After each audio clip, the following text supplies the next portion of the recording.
Last time on the channel, things went about as poorly as they can go around here.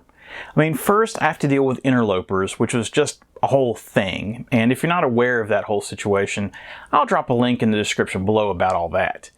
I'll have my revenge Dudley, and next time I'll bring out the big guns. But beyond all that wackiness, I had an actual game to review, and it wasn't good. In fact, it was so bad that it was one of the few games on the channel to get 0 stars, a situation that I usually only reserve for games that aren't just bad, but that are also broken. And, well, Back to the Future 3 does have a pretty glaring graphical bug over the entire game.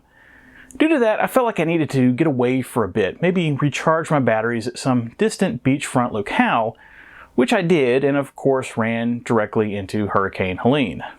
And no, that's not a joke. I ended up seeing some of the destruction of the hurricane firsthand. Downed power lines, broken stoplights, trees ripped out of the ground, flags and signs destroyed.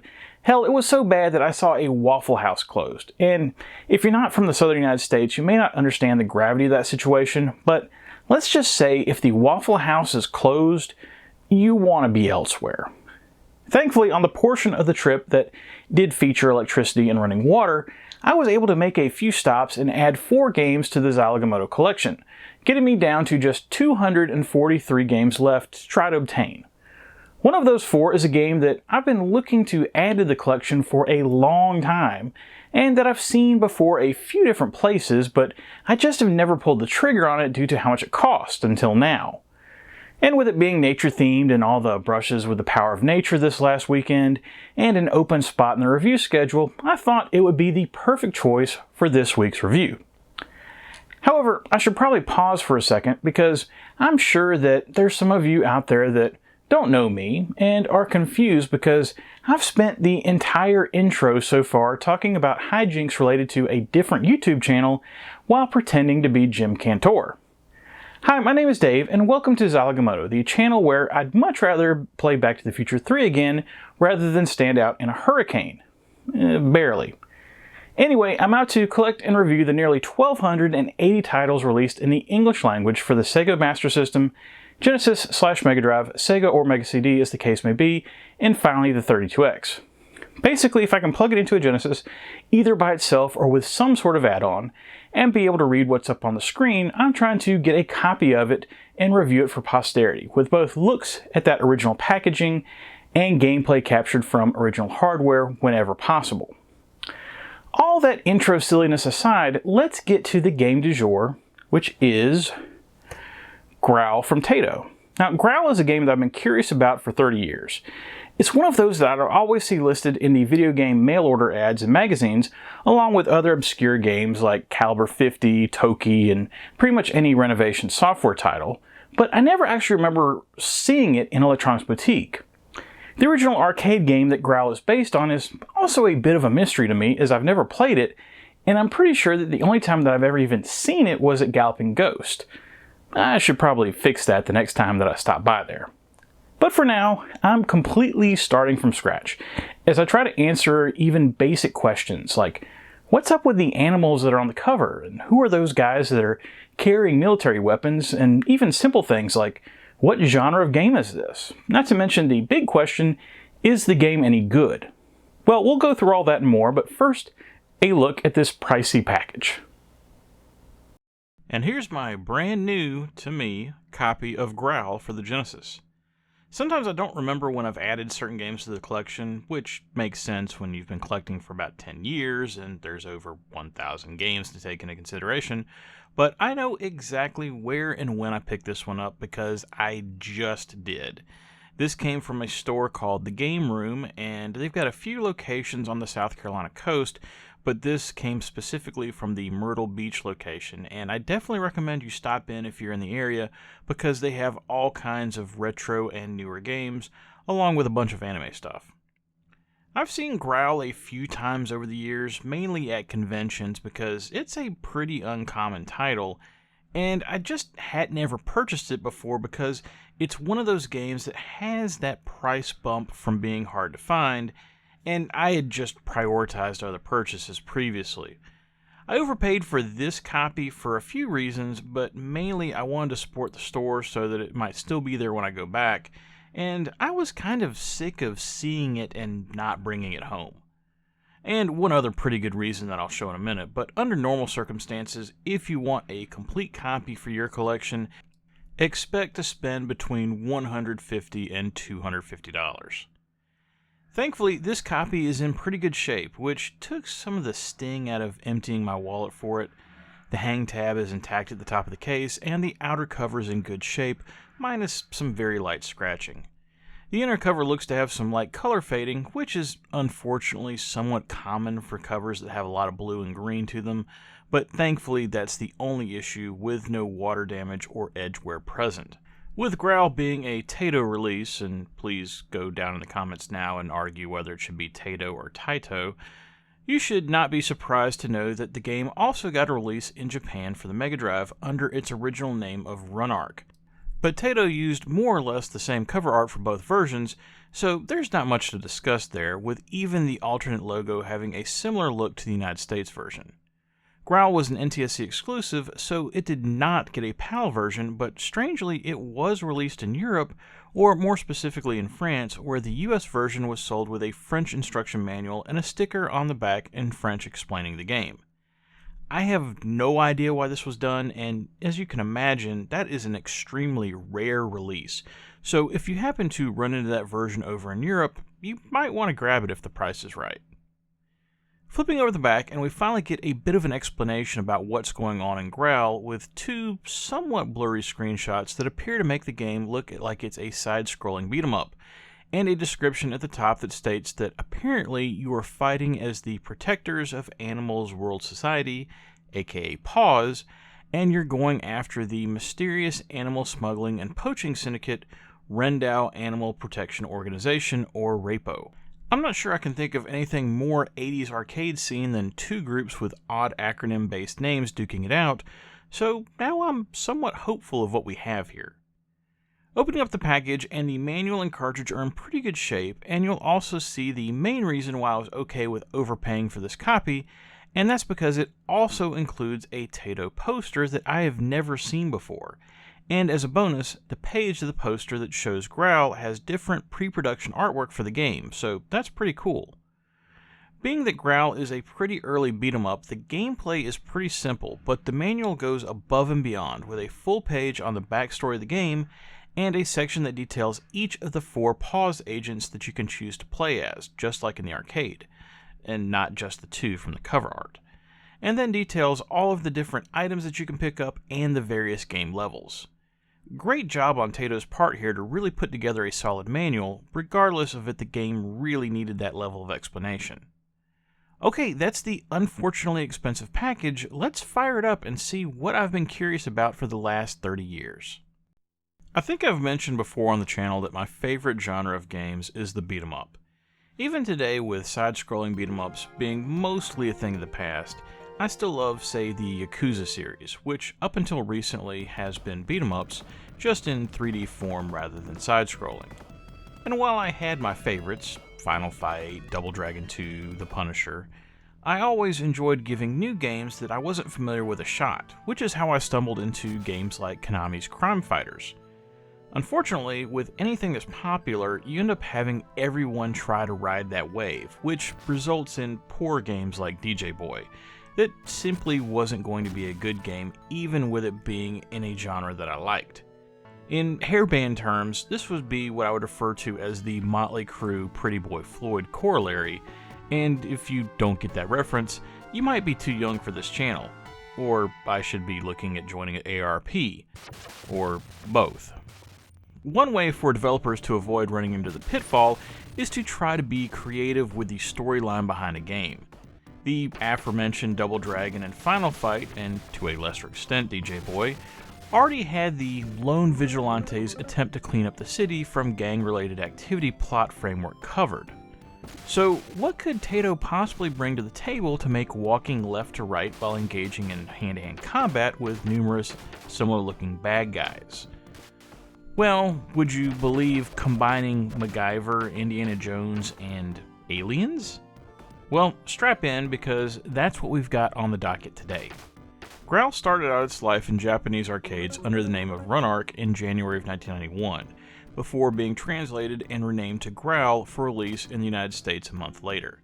It was configured to support up to 4 players at a time, similar to some of the other larger beat-em-up cabinets, but also had 2-player configurations available as well for operators that wanted a cheaper solution.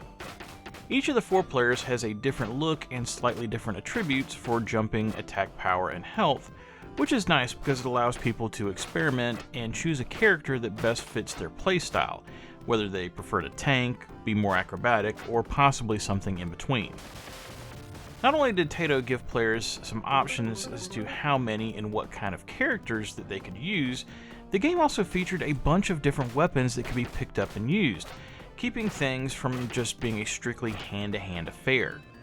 This shouldn't be too surprising, as this sort of thing was common even going back to the original Double Dragon, but what was interesting to me was the number and types of weapons available.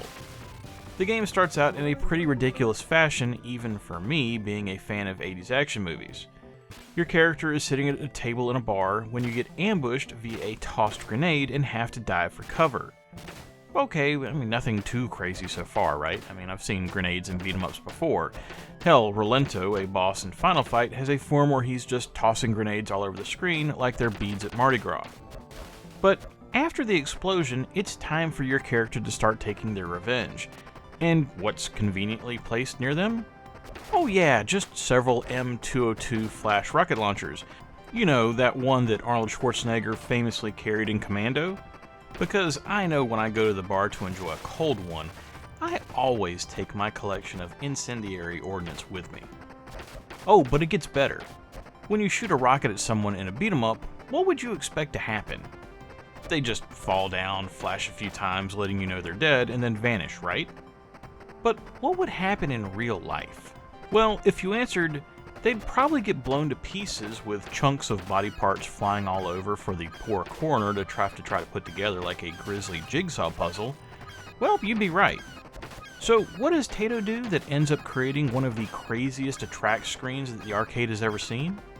That's right, they make it so that the enemies that get hit by rockets, or grenades for that matter, get blown to pieces with chunks of body parts flying all over. It was certainly a choice on Taito's part, but honestly, I'm here for it, as the ridiculous level of over-the-top violence definitely serves to set the game apart from others. Along with the oddly psychopathic level of gratuitous violence, the game has an original story, with some clear pop culture influences. Probably the most notable is from Indiana Jones, with the look of certain characters, weapon selection, and various levels seemingly being a throwback to those films. With the previously mentioned grenades and rocket launchers, there's also knives, swords, pistols, machine guns, and probably most importantly, whips, which will be your best friend once you run across them due to their ability to hit enemies both behind and in front of you. I also mentioned MacGyver when bringing up the game's influences, and you might be wondering how exactly he fits into things when discussing the game, seeing as how he hated guns, and he seemingly couldn't throw a punch without falling down, despite all of his years of playing hockey. Figure that one out. Well, those familiar with the show know that when he wasn't repairing a motor with chewing gum and tinfoil, MacGyver was all about trying to preserve the environment. Which is where the unique plot of Growl comes in, as rather than trying to take down some inner-city gangs that have ravaged the area with drugs and prostitution, you're instead fighting against a mysterious organization that is capturing and poaching wild animals, hence the name of the game, Growl. It's an interesting concept that's definitely a pretty large change of pace for this type of game, but still works in the whole good versus evil ethos of a beat-em-up. As far as the final influence that I mentioned goes, well, I think I'm going to leave that for you to find out on your own, and I'm not going to include gameplay from that portion on purpose, but suffice it to say that the nod to the Alien franchise is pretty clear when you make it to the end of the game. Do I think it works? Well, it's interesting to be sure, but I probably would have gone with a bit less crazy ending. Who am I to say though? I mean, the game has a boss that throws a Model T at you, and a bull elephant assaulting a tank, so maybe it's the right amount of crazy. Everything I've discussed so far applies to the arcade version of the game though, but what about the Genesis version, since that's what we're actually reviewing today? Well, Growl for the Genesis followed up on the arcade release, releasing 9 months later in November of 1991, with Taito trying to cram all of the action of the arcade version into just a 4 megabit cartridge. For comparison's sake, that's the same size cartridge as what Sega used with Streets of Rage, but Streets of Rage was released about 2 months earlier. Working in Taito's favor here is the fact that Growl was originally designed to run on their F2 system hardware, which featured a Motorola 68000, a Z80, and a Yamaha YM2610, all of which are at least similar to the hardware that's used in the Genesis. But even with that platform similarity, trying to port arcade games with limited cartridge space is always going to be a bit problematic, and the most obvious way that's shown in the Genesis version is the lack of multiplayer. And I don't mean the fact that Growl is no longer a 4-player machine, I mean that the game is now only single player, period. This is definitely a drawback, as one of the things that made the arcade version attractive was the potential for 4-player with some chaotic on-screen action, and now you can't even team up with a friend. I'm not sure what Taito was thinking here, maybe they just were wanting to put in minimal R&D into porting the game, but not even attempting a 2-player mode does not work in Growl's favor at all. It might be part of why it's such a niche title today, because it wasn't going to be a game that you were ever going to pull out and play with friends, especially when things like Golden Axe and Streets of Rage are right there. The good news though is that Growl's lack of multiplayer is probably the game's biggest sin when it comes to this ported version. The rest of the game is very much Growl, just in slightly lower fidelity. All of the levels, enemies, bosses, weapons, and animal friends have made the transition over, and there's actually one improvement that makes the Genesis version more playable than the arcade version in places. The arcade version of Growl was a pretty basic 2-button and joystick experience, similar to many other beat-em-ups at the time, with one button being your attack and the other one being your jump. And if a player hits both buttons at the same time, they can pull off a special attack to clear out enemies around them at the cost of a small bit of health. If you've played Final Fight, you've seen this mechanic before. This control scheme works pretty well, but there are definitely times when it feels a bit archaic and almost a bit too simple for what's going on the screen. More on that in a bit. Where Taito scored a win with the Genesis version was recognizing that the Genesis controller has that third button. Players now no longer need to hit both buttons to pull off a special attack, although they still can if they want, and instead they can just hit the C button, again assuming they have the spare health available to pull it off. Very sensible on Taito's part, but what I like even better than that is that the C button is also used to drop a weapon, which is much simpler than in the arcade version, which required you to hold down on the joystick while hitting attack. You might think that doesn't sound like a big deal, but positioning is very important in beat-em-ups, and not having to do something that requires you to accidentally move on the screen makes the game a lot less frustrating to play in those situations. Unfortunately, even with the improvements to the control scheme, the hand-to-hand combat elements of the game still feel a bit clunky. There's no traditional grabs or throws, but your character will potentially grab an enemy while they're down automatically and slap them around a bit. You'll find the best solution is to use the weapons whenever possible, because you'll want to keep the enemies from getting in close where they'll be able to interrupt your combos relatively easily, which can lead to you being surrounded very quickly depending on how many others are on screen at the same time. This unrefined combat control, which I guess is the best way to put it, worked okay in the arcades, but it stands out in stark contrast to something like Streets of Rage, which just feels so much better to play in comparison.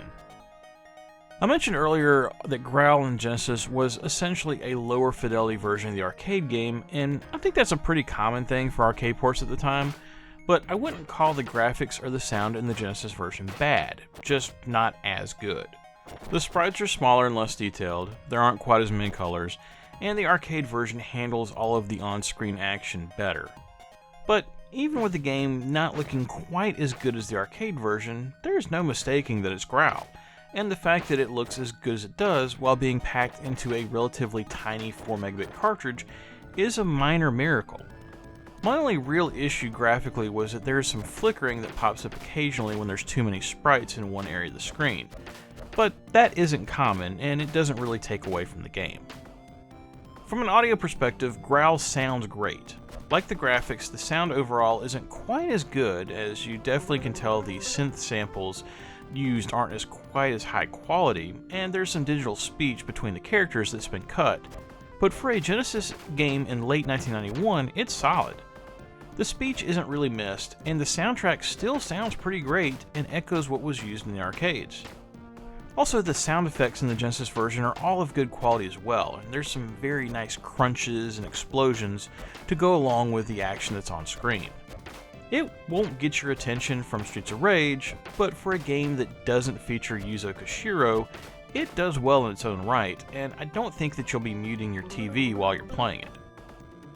Overall, I enjoyed my time with Growl, and I really liked the original story behind the game, and what the designers did to try to keep the levels fresh, by throwing in things like fighting on top of a train, or fighting in the dark in a cave, and not being able to carry a weapon because your hands were full with a torch so that you could actually see.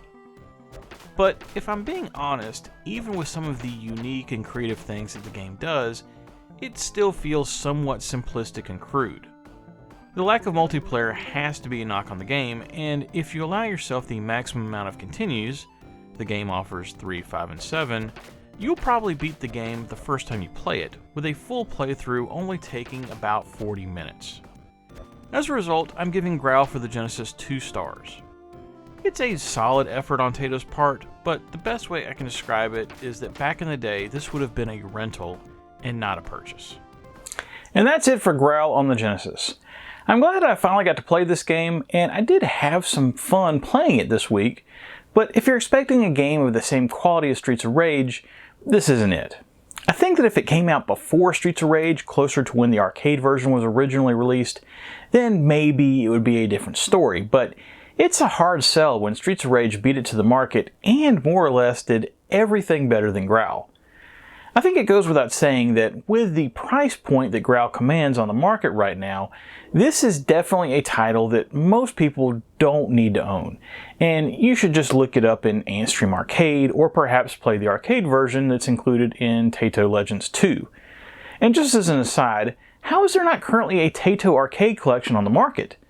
Seems like that they're just leaving money on the table, considering what other people like Capcom and Namco are offering. Next time on the channel, it's a game that I'm very excited to be able to play and review. It's one of my favorite games on the Genesis, going back to when I first played it almost 33 years ago. And it's a title that, at the time, I felt like did just about everything right when it comes to the genre of game that it is, including some things that no one had ever done before. I most likely won't watch 1 second of the Major League Baseball postseason and World Series this year due to the Cubs not being involved, but I think playing and talking about this game will be enough for me to get my baseball fill. Well, that's it for Zilog and Moto episode 255. If you liked what you saw here and want to see more, please think about liking and subscribing if you're so inclined, as it will help more people see these videos. But most importantly, whatever you like to play, have fun, and be excellent to each other. Later.